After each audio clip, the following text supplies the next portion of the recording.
Leggings வந்து எனக்கு பிடிச்சிருக்கு, நான் வியர் பண்றேன். ஆனா எங்க பேரண்ட்ஸ் வந்து வேண்டான்னு சொல்றாங்க. இது சரியா அங்கிள்? தேவனுடைய பார்வையில் அது தகுதியான உடையா என்று சொல்லி நம்ம பார்க்கணும். இவங்களால நான் இடர்ல அடைஞ்சிட்டேன்னு ஒருத்தர் சொன்னா ஆண்டவர் சொல்றாரு, கழுத்துல எந்திர கல்லை கட்டி சமுத்திரத்தின் ஆழத்துல போட்டு அவன் எழும்பி வந்துடக்கூடாது, உள்ள ஆத்துருன்றாரு. நான் என் புது ட்ரெஸ் எல்லாம் யாரும் எடுத்து கொடுத்தாங்க, புதுசா போட்டு கண்ணாடி பார்த்துட்டு முதல்ல ஆண்டவரே இந்த ட்ரெஸ்ஸுக்காக ஸ்தோத்திரம் நல்லா இருக்குதா, முதல்ல அவரு தான் என்னை பார்த்து என்ஜாய் பண்ணணும். நான் வந்து இப்போ தான் ரசிக்கப்பட்டேன், ரீசெண்டாக தான் ரசிக்கப்பட்டேன்.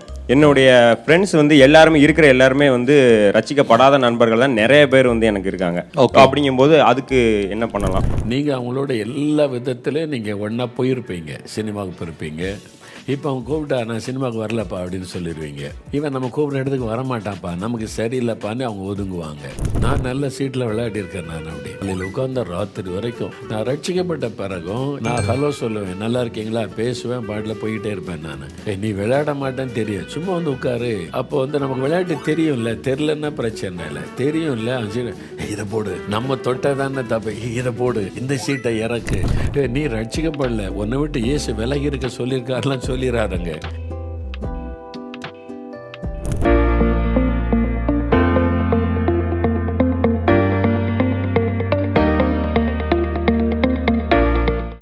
Uncle, I'm Jennifer Hannah from Sathankulam.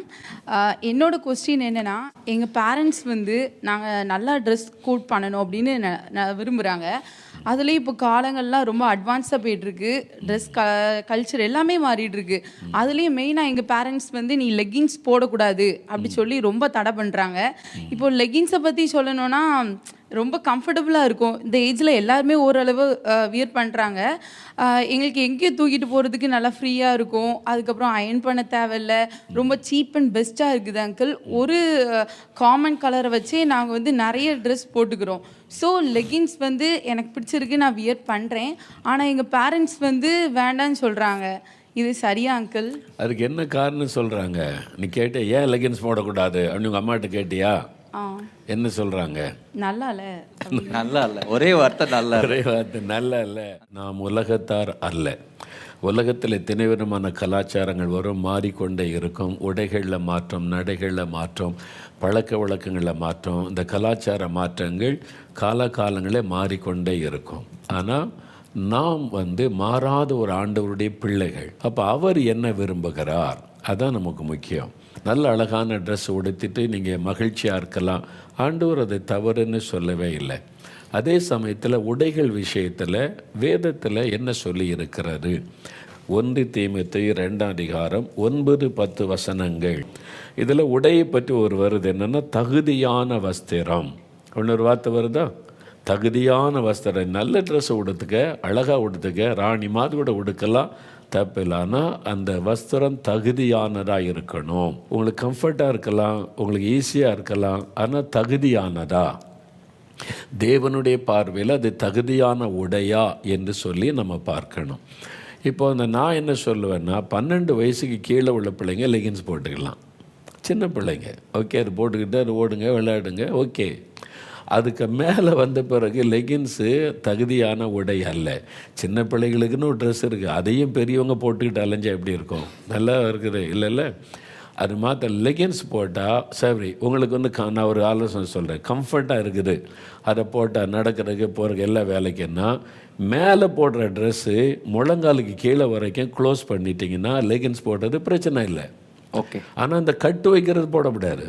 நாம் தேவனுடைய பிள்ளைகள், நம்ம வந்து அந்த உடை கலாச்சாரத்தில் கவனமாக இருக்கணும். பொதுவாக பெண்கள் வந்து டைட்டான ட்ரெஸ் போடுறது நல்லதல்ல, லூஸாக போடுறது தான் நல்லது, சுகாதாரத்துக்கும் நல்லது, மற்றவங்களுடைய பார்வைக்கும் இடர் இல்லாமல் இருக்கக்கூடியது நல்ல லூஸான ட்ரெஸ்ஸு போடுவது.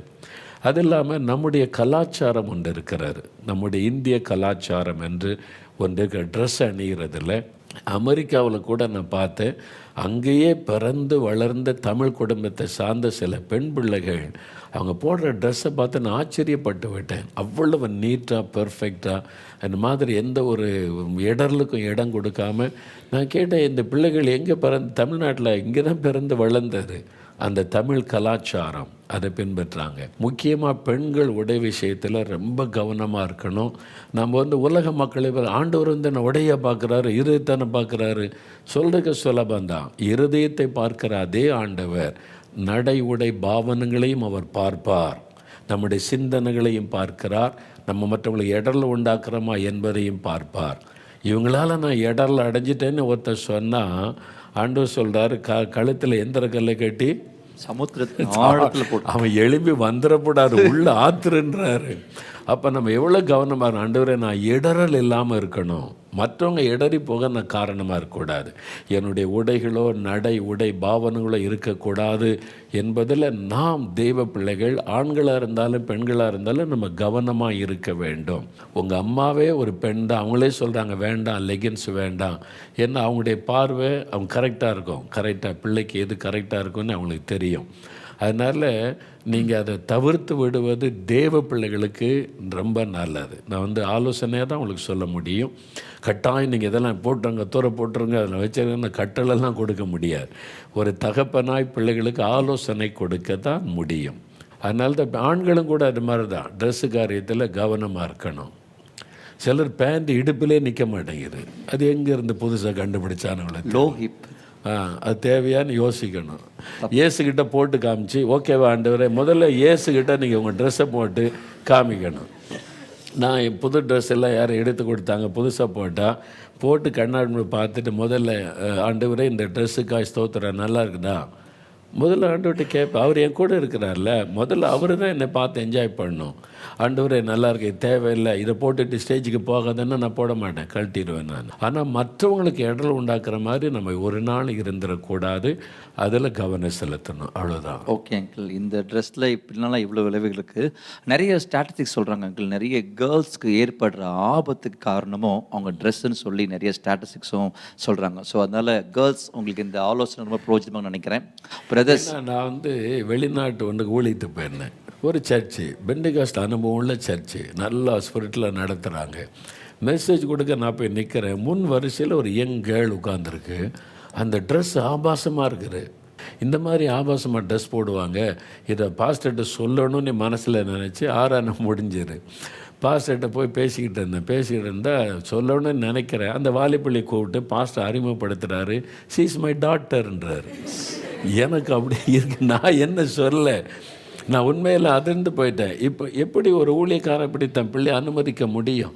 ஏசு அனுமதிக்க மாட்டார். இயேசுவாக இருந்தால் ஏன் இந்த மாதிரி ட்ரெஸ் போடுறேன்னு கேட்பார்.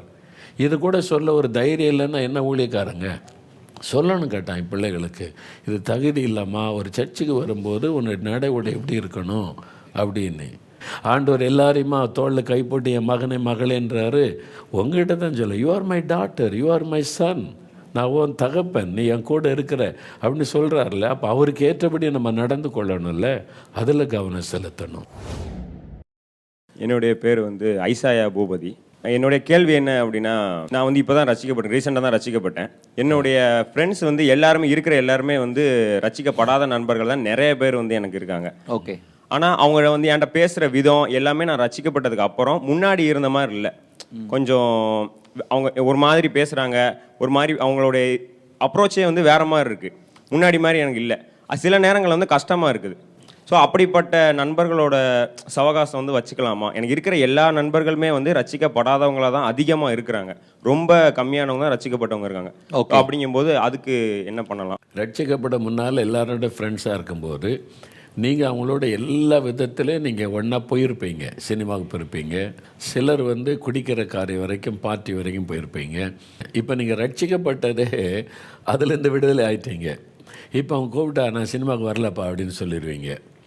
அப்புறம் வந்து கிளப்புக்கு கூப்பிட்டா நான் வரல அப்படின்னு சொல்லுவாங்க. இப்போ அவன் என்ன சொல்ல, ஆட்டோமேட்டிக்காக இவன் நம்ம கூப்பிட்ற இடத்துக்கு வரமாட்டான்ப்பா, நமக்கு சரியில்லைப்பான்னு அவங்க ஒதுங்குவாங்க. அதான ப்ராப்ளம். நீங்கள் அவங்கள நேசிக்கணும். அவங்களுடைய ஃப்ரெண்ட்ஷிப் வந்து நீங்கள் எனக்கு சரி கிடையாது, உங்களுடைய ஃப்ரெண்ட்ஷிப் வச்சுக்க மாட்டேன்னு சொல்ல வேண்டிய அவசியம் இல்லை. எப்பொழுதும் போல் அவங்கள நேசிங்க. ஆனால் நீங்கள் வந்து எல்லா காரியத்திலும் அவங்களோட ஐக்கியப்படவே முடியாது, அது உண்மை. ஏன்னா இருளுக்கும் ஒளிக்கும் சம்பந்தம் ஏது, ஐக்கியம் ஏது? நீங்கள் வெளிச்சத்தில் வந்துட்டீங்க, அவங்க இருளுக்குள்ள இருக்கிறாங்க, அதனால் அவங்களோட ஒட்ட மாட்டாங்க. அவங்கள அறியாமலேயே விலக ஆரம்பிப்பாங்க. உங்களுக்கு உடனே கஷ்டமாக தெரியும். அப்போ நீங்கள் என்ன பண்ணணும், அவங்கள வெளிச்சத்துக்குள்ளே கொண்டு வந்துடணும். விளங்குதா? நீங்கள் வெளிச்சத்தின் பிள்ளை ஆயிட்டீங்க, அவங்க இருளுக்குள்ளே இருக்காங்க, ஒட்டாது வரமாட்டாங்க. அப்போ நீங்கள் என்ன பண்ணணும், அவங்களுக்காக பாரம் எடுத்து ஜெபம் பண்ணி, ஆண்டவரே நான் பெற்றுக்கொண்ட இந்த ரட்சிப்பின் சந்தோஷம் என் ஃப்ரெண்டு பெற்றுக்கொள்ளணும். நீங்கள் முதலாவது அவங்களுக்காக ஜெபிக்கணும், அவங்கள இந்த வெளிச்சத்துக்குள்ளே வழி நடத்தணும். அவங்கள ரட்சிக்கப்பட்டு வந்துட்டால் நீங்கள் ரொம்ப க்ளோஸ் ஆயிடுவீங்க. சேர்ந்து ஜெபிக்க, சேர்ந்து கூட்டத்துக்கு போக, வெளிச்சத்தின் பிள்ளைகளாக இருக்கிறதுனால ஐக்கியமாகிடுவீங்க. அவங்க பாவத்திலையும் ரட்சிக்கப்படாமலும் நீங்கள் ரட்சிக்கப்பட்டும் இருந்தால் ஒட்டுறது ரொம்ப கஷ்டம். நீங்கள் அதுக்கு கவலைப்பட வேண்டியதில்லை, அவங்கள வெறுக்க வேண்டிய அவசியம் இல்லை. நீங்கள் கவனமாக அவங்களுக்காக ஜெபிக்கணும். அடுத்தது, நீங்கள் விலகிறது உங்களுக்கு பாதுகாப்பு. நீங்கள் 10 ஃப்ரெண்ட்ஸு, நீங்கள் ஒரு ஆள் மட்டும் ரசிக்கப்பட்டீங்க, 4 நாள் ரொம்ப உற்சாகமாக இருப்பீங்க. கொஞ்ச நாள் இங்கே ஒழுங்காக வேதவாசிகளை ஜெபிக்கலைன்னு வைங்க, அடுத்தது அவங்க இழுப்புக்கு நீங்கள் போக ஆரம்பிச்சிருவீங்க. வாடா இதில் என்ன உங்கள் ஏசு என்ன இதுக்கெல்லாமா கோச்சிக்குவார், எங்கள் கூட சேர்ந்து சினிமா பாருடுவோம், ஏசுக்கிட்ட வேணா நாங்கள் சொல்கிறோம் வாடான்னு இழுத்துட்டு போனால் நீங்கள் போயிடுவீங்க.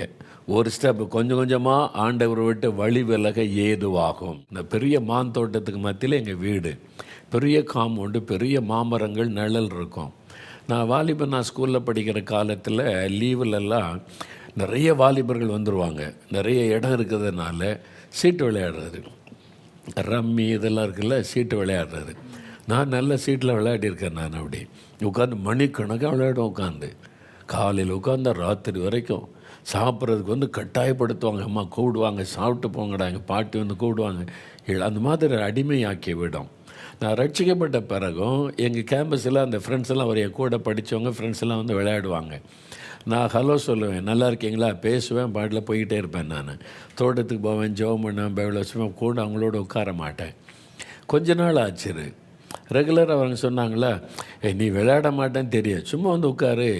அப்போ நமக்கு விளையாட்டு தெரியும்ல, தெரிலன்னா பிரச்சனை இல்லை, தெரியும்ல, சரி இதை போடு, நம்ம தொட்டை தானே தப்பு, இதை போடு, இந்த சீட்டை இறக்கு அப்படின்னு சொல்லி அறியாமலேயே அந்த விளையாட்டுக்குள்ளே இன்வால்வ் ஆகிட்டோம், அவங்க கூட ஐக்கியமாகிட்டோம். அப்போ ஆவியானவர் சொன்னார், get up and go from this place என்னார். நீ இன்னும் கொஞ்ச நேரம் உட்காந்தா இப்போ கைன்னு சொல்கிற நீ உன் கையில் பிடிச்சிருவேன், எதை விட்டியோ அந்த பாவத்தை திரும்ப தொட்டுருவேன், உனக்கு வேண்டாம், எழுப்பி போனார். நான் சொல்லிட்டேன், நான் குட் பை, நான் போயிட்டு வரேன்னு நான் வந்துட்டேன். நான் ஏன்னு சொன்னால், நம்ம மனிதர்கள் பலவீனம் உள்ளவர்கள், சாத்தான் அதை பயன்படுத்தி நம்முடைய தவறான நண்பர்கள் மூலமாய் நம்மை வழி விலக பண்ண பார்த்து கொண்டே இருப்பான். அதனால தான் நம்ம கவனம். ஆனால் அவங்கள நேசிக்கணும். நான் யாரையும் வெறுக்கலை, பழைய ஃப்ரெண்ட்ஸு, இந்துக்கள், நண்பர்கள், நான் ரொம்ப அவங்கள நேசித்தேன். ஒன்றா பேசுவோம், சில நேரம் கடத்துறைக்கு போவாங்க, வாங்க போகலாம் அப்படின்னு போவோம், பேசுவோம், ஜாலியாக விளையாடுவோம், அதிலெல்லாம் நான் இருப்பேன். நான் ஆனால் ரட்சிக்கப்பட்ட பிறகு நான் அவங்கள நேசித்தேன், அவங்கள்ட்ட அன்பாக இருந்தேன். ஆனால் அவங்களோட ஐக்கியப்பட்டு அந்த தவறான காரியத்துக்குள்ளே நுழையலை. நம்ம இடம் கொடுத்தா கொஞ்சம் கொஞ்சமாக பிசாசை நம்மளை கொண்டு போயிடுவான். அதனால தான் ஆண்டவர் சில காரியத்தில் விலகி இருக்கணும்.